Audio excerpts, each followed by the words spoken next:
Good afternoon, everybody. Keith here.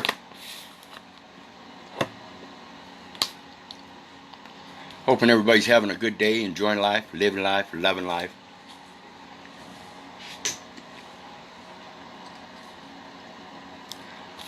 Wanting to get on today and talk about all the fraud and stuff that's going on in regards to the voting and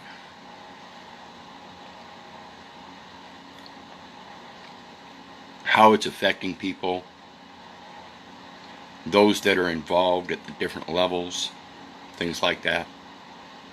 And as you read the post, you see I've never voted, never even registered to vote, because I comprehended in high school how the voting worked. It was an electoral system, and that my vote didn't really count because it was still going to be based upon an opinion of the Electoral College.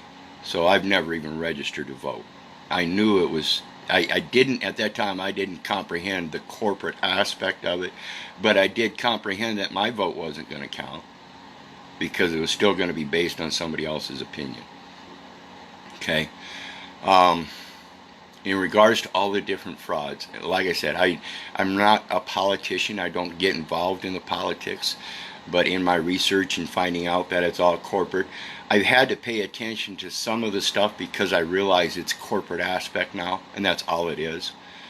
And so when we look at the political aspect of this Democrat-Republican thing, realize the basis of both of them is still corporate. Okay? And what we've got established under that corporate entity is a trust system through the states. The states are under a grantee of the United States operating as a trustee for their corporate policies. And that corporate policy all being dependent upon the commercial system and the currency used therein. And that's the fiat currency of the United States. That's what they're granting. The use of that fiat currency, the use of the term order. When it comes to all the voter fraud and everything, one of the main aspects that I want to point out is everybody's talking about people getting paid to do the balloting, the fact that the ballots are supposed to be in by a certain time, and there are thousands that come flooding in afterwards. One of the main aspects is the record keeping of it. And if we listen to Dr. Shiva, he was talking about the image, the electronic image. They're converting everything to electronic. They're taking away the definitive paper form. And this is why I was talking a year and a half, 2 years ago about the electronic system and those certificates of live birth, and how even if you have one, you still have to somehow convert it into an electronic form. And that's what they're doing to this day. They're still trying to convert everything to electronic form. Well, as Dr. Shiva pointed out, I think it was Michigan does not provide the electronic images of the ballots because they say it's against their laws. When in fact, under federal regulations and trying to get everything transcribed electronically, that is a federal regulation that all states are supposed to follow. And so what Michigan is doing is actually violating federal laws. And they even admitted that they were, well, no, we're not violating federal laws, we're violating state laws. Well, comprehend, those state laws are corporate laws and are under contract with the federal government under federal acquisitions regulations. Contract terms and conditions required to implement statutes, state statutes, or executive orders, federal regulation, hyphen, commercial items. So every piece of paper, every item that they use to put down some kind of verbiage, some kind of order, is still federally regulated. Why is that? Because they're using government forms. As I explained in the motor vehicle operator's lease, the certification is false.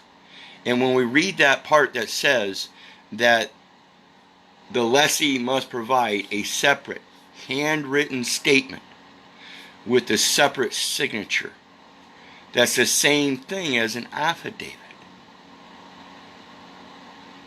So if there's no affidavit, the certification is false.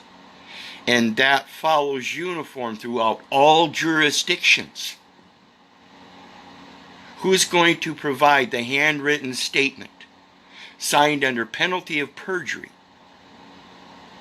that I intended this vote? They can't prove it. It's a corporate action. Same with the license. If I don't provide that statement, they can't prove it.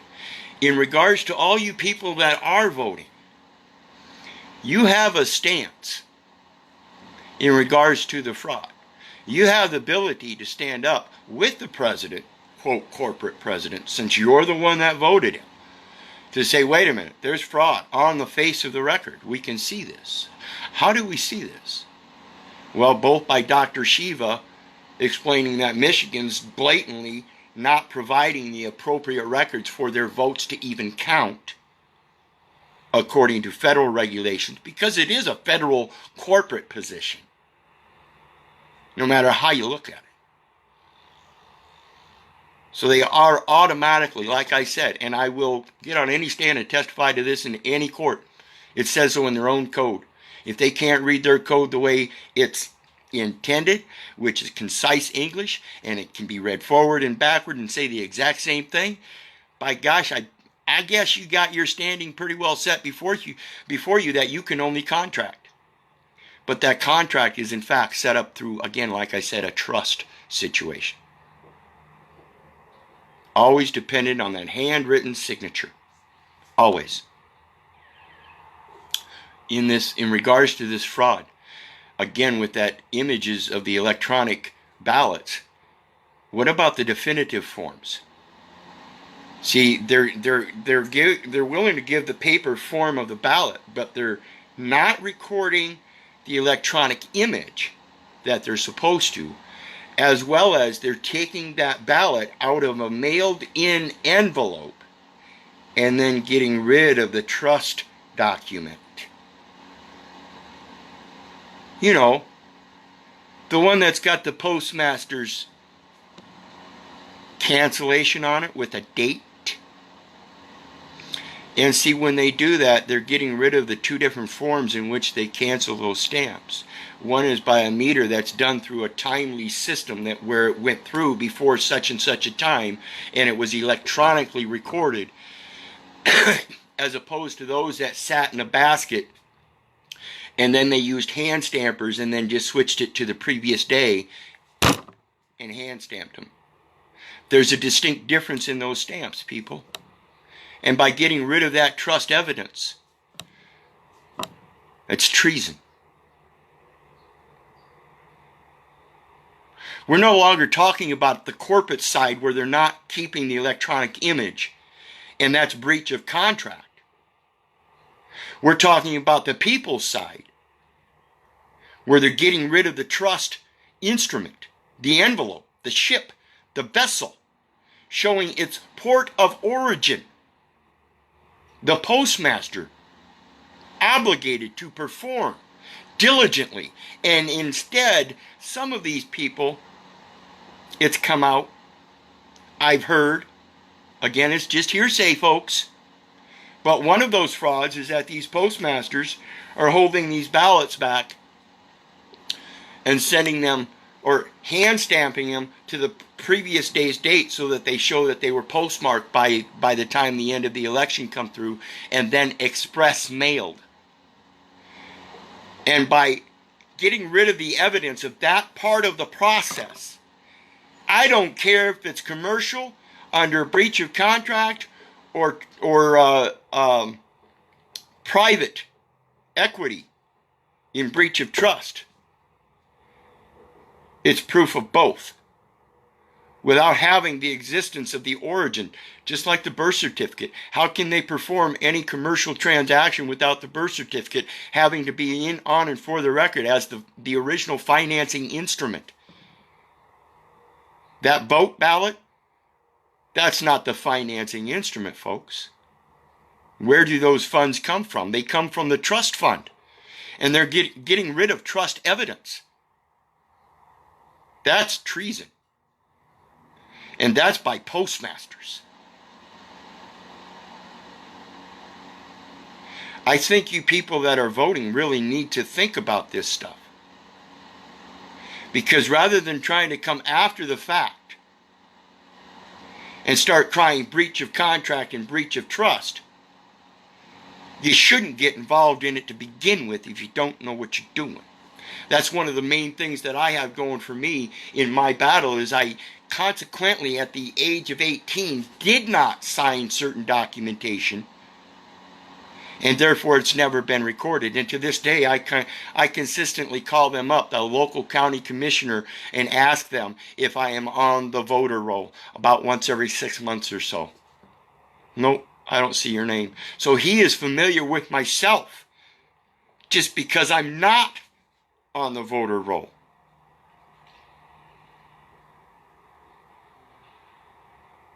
This is one of the things that empowers myself to say I don't care about the fraud. It doesn't apply to me. And comprehend, people, this started in the election year at the beginning of the year with COVID. This has nothing to do with the corporate policy. This has to do with Big Pharma and the vaccination. I assure you. And that all extends from banking. What's banking? All banks operate as trust companies.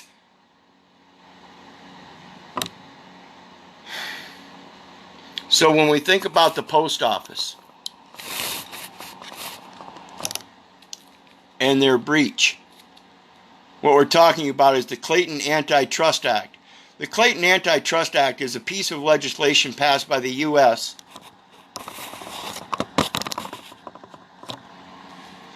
Congress in 1914. Prior to the Banking Acts, the Act defines unethical business practices, such as price fixing and monopolies. Federal Reserve note is a monopoly. United States Title 18 of the United States Code, Section 8, tells us they have a monopoly and that all instruments, financial instruments, are obligations of the United States. Great. We'll allow that monopoly as its proof in, on, and for the record of the Clayton Antitrust, and upholds various rights of labor. These people, as a monopoly, hold obligations under ethical business practices to enforce the rights of our labor as a governing body. The Federal Trade Commission and the Antitrust Division of the United States Department of Justice enforce the provisions of the Clayton Antitrust Act, which continue to affect American business practices today. I assure you, they recognize this. You can make homemade stamps and they recognize it without giving a name and address. You give a number in lieu of the name and address. The Clayton Antitrust Act, passed in 1914, continues to regulate U.S. business practices today. American business practices today. It's telling us that the Clayton Antitrust Act regulates both American business practices and U.S. business practices. In, on, and for the record, that I am in agreement with. American business practices is stated first, and then secondary U.S. business practices today. I'll agree with that as well. Americans have a greater superiority and therefore should be mentioned first party. So under American business practices, U.S. business practices are also continuously being regulated by the Clayton Antitrust Act. It applies to both American businesses and U.S. businesses. Intended to strengthen earlier antitrust legislation, the Act prohibits anti-competitive mergers, predatory and discriminatory pricing, and other forms of unethical corporate behavior. So the Clayton Antitrust Act has to do with corporate behavior. Even as the Antitrust Act, it is still a commercial presence. There is, I assure you people, a greater trust that is already expressed, and it only needs to be acted upon. It does not need to be legislated. Okay? When it comes to the post office, in regards to inbound international letter post performance and strategies, they are supervised under, as I showed you earlier, American business practices came first, and then U.S. business practices. This is the format you'll find all over the place. United States Postal Service is under the Office of Inspector General. He is the genesis of the post performance and strategies. He's the boss. You want to make a complaint? I'm sure this site will show you. I haven't looked at it. I'm just showing you where to find him. This is a service they are providing under trust. So it is the contract of the United States Postal Service, again, under federal acquisitions regulations. So no matter what postal system you're using, whether they declare themselves to be state or whatever, I don't care about their electronic recording. I'm talking about the trust instrument they are destroying, they are mutilating, and they are getting rid of, showing there is no office of origin. There is no office of origin. If they have no instrument saying where that ballot came from, they have no office of origin. Therefore, the public side or that corporate side, all of those ballots that don't have envelopes shouldn't be counted. I don't care if they're valid or not. If the trust instrument isn't there with it, then the instrument is not valid. This is the same as the promissory note. If the contract isn't with the trust instrument, then it's not a valid contract nor a valid trust procedure. Pure and simple, folks. It's uniform throughout all the jurisdictions. And every last one of them, like I said, they're dealing with commerce. The certification, folks, is false. Is there a handwritten statement, separately signed, with the contract, certifying the contract under the original trust agreement? None of it exists. It's all false. So Biden up there crying that, or claiming that he's the winner, or I guess I shouldn't say Biden's claiming this. He's supporting the claim that the news reporters are putting out, when the news reporters have no say in it. Another part of the fraud. Why are people listening to the news reporters saying what the reports say when the reports aren't even finished yet? How can they be finished when the time slot for counting the votes isn't over? How can you say the vote is established when the count's not even over? Something's wrong, people. The math don't add up. It's about speech and numbers, not literal words. It's about the actions. The actions aren't complete yet. So how can you be stating this stuff? Are you babbling? Damn right they are. So why are you listening to it? Why are you getting all involved in it and trying to point out by posting memes and stuff? If you want to do something about it and you actually voted, do something that you need to do about it instead of crying about it. Act upon it. Get a hold of the Office of Inspector General and say, hey, I believe that by operation of law, if I voted, my vote hasn't been counted properly because of such, such, and such. Where's the trust instrument supporting the origination of the vote and the ballot?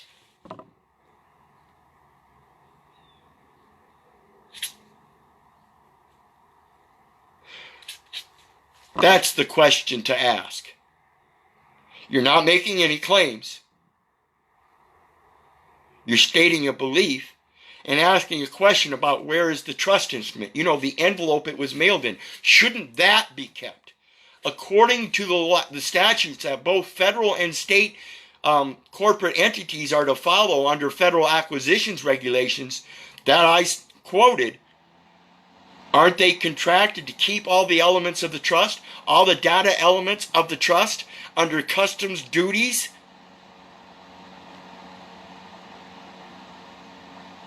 I mean, isn't it customary? Why are they not recording something that is to be recorded, therefore it is destroying it, and in the same fashion destroying the origination of it?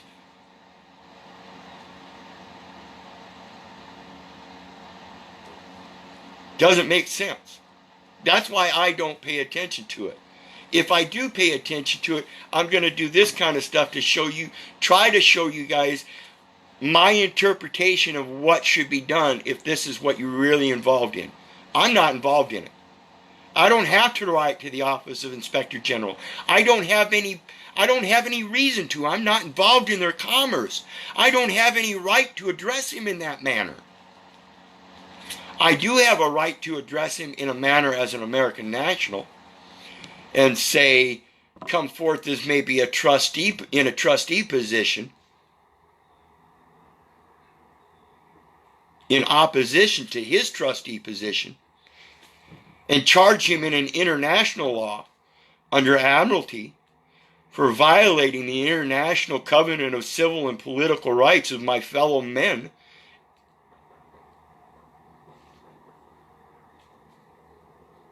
I do have that ability, which nobody can deny.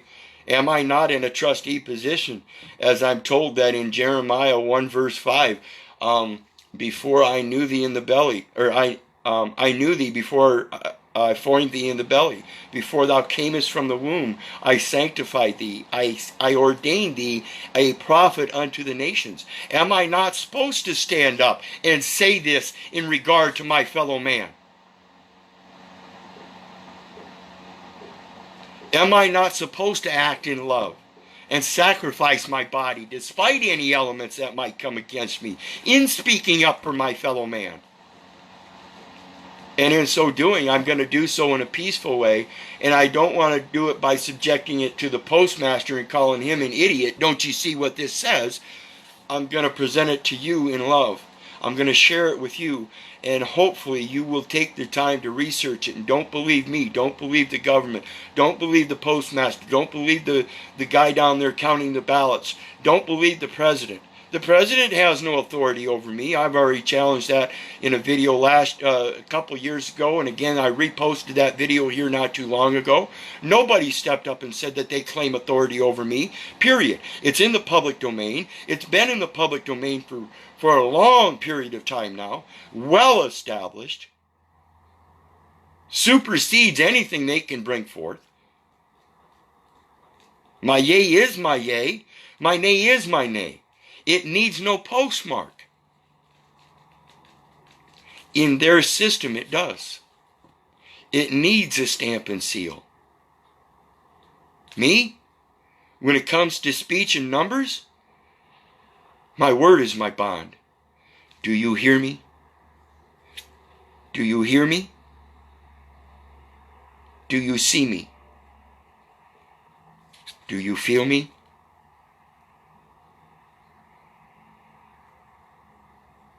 This is all it takes, folks. And again, like I said, I never voted. I've never registered to vote. And that's one of the things that put me in the position that I'm in today. When I had my last court case and I was cussing and swearing at them, they had before them elements already that they knew particular things about my status, and one of them was that I've never registered to vote, and that is a primary participant in their trust elements when it comes to the Postal Service and the federal regulations and the acquisitions thereof. Every man that signs up for a voter registration gives both a Social Security number, which is a state element, and claims that they're a United States citizen allowed to vote for the United States President. Which are you? You can't be both. Contradictory terms and conditions. You contradict yourself simply by signing up to vote. It's not supposed to work that way, folks.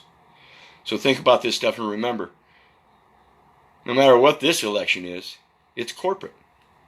It is a trust operation, and therefore it goes against the, it's a violation of Clayton antitrust laws simply by not keeping the shipment, the envelopes that all these mail-in ballots are kept in, or mailed in, shipped in, processed in. It's part of the process. If they get rid of the data elements of part of that process, they've destroyed the process from there forth.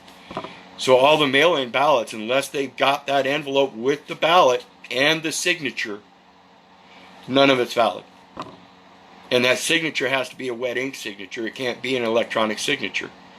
So think about this stuff, folks. And I am going to post my other forum links when I'm done here.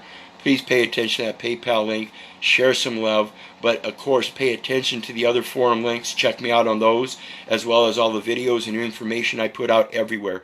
I don't just do law. I've got a Man All Natural group where I talk about nature and stuff like that. As you know, I speak about the Bible a lot in every forum I'm in. So think about this stuff. Share that information. Share the videos. Share the forums. Just remember that your duty is to share knowledge. My people are destroyed for lack of knowledge.